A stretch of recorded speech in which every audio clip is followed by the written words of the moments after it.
s'il suffisait d'aimer. Ati yo gukunda biza kuba bihagije ni Celine Dion mu karimbo yise S'il suffisait d'aimer, cyangwa se iyo gukunda biza kuba bihagije. Muri kumwe nanjye wa Bla, aka karimbo kabashimishe ngatu inshuti zanjye zose wumve. Ati ndota isura ye maze nkamwangiriza umubiri, nkunda no gutekereza abaye atuye nko mu mitako yanjye.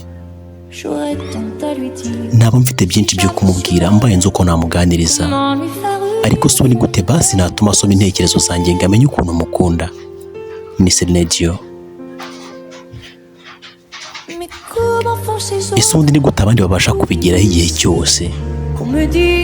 Hagize umbwira amakosa njyewe nawe mbikoramo akambwira n'inzozi zanjye, mba numva natanga ubugingo bwanjye bwose, umutima wanjye wose n'igihe cyanjye, ariko nubwo byose nabitanga mba numva nabyo byaba bidahagije. Yaramukundaga.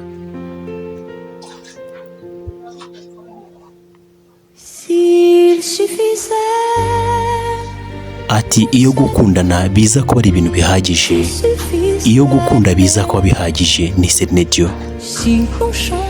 Iyo tuza gushobora kuba twagira icyo tubihinduraho, twakabihinduye maze tukagira umutima ukunda kandi utanga. Ati iyo gukundana biza kuba bihagije, iyo gukundana biza kuba bihagije, njyewe nakaremye inzozi zo gukundana gusa nkiremera iyo si, kandi izo nzozi narema muri iyo si zikazahoraho. Muri kumwe nanjye wa Bla. Ati rega nanjye mbona amaraso mu nzozi zanjye nkamera nk'ururabyo rwumye, iyo amarira muri njyewe yaretse abandi babasha kujenga. Ubuzima ntabwo ari igisenge cyatwikira imvura, njyewe ikirwa cyanjye kibera munsi y'umuyaga, n'iyo umuryango ukinze umuyaga uranyinjirana. Yarababaye. Ni Celine Dion. Rero mu busitani bwiza iyo akana mbona gakina n'indabyo, mba numva ariyo mahoro y'ubuzima bwanjye, aho mbasha kumva gutera kwa buri mutima. Iyo ibicu rero bibuditse byabaye umukara ni ikimenyetso cy'ibihe bibi, ariko si ubu twebwe twashenjaguritse ni izihe ntwaro zaturwanira ngo dutsinde ubu bwoba. Ni Celine Dion.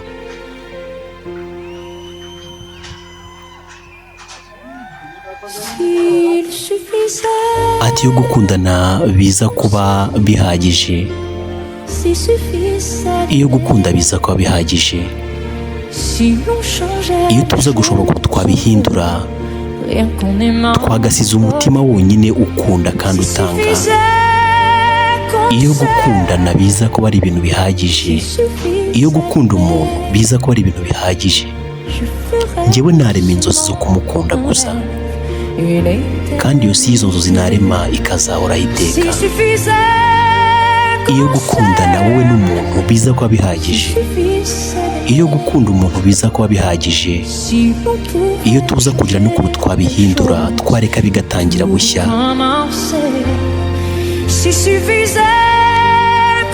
Ati iyo gukundana biza kuba bihagije, iyo gukunda umuntu biza kuba bihagije gusa, twakwiremera isi nk'iyo ngiyo y'izo nzozi, twakaremye iyo si yo gukundana.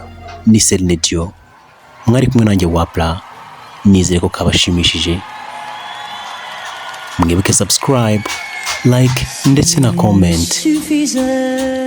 Ati yo gukundana biza kuba bihagije. Ciao ciao. Mwibuke subscribe.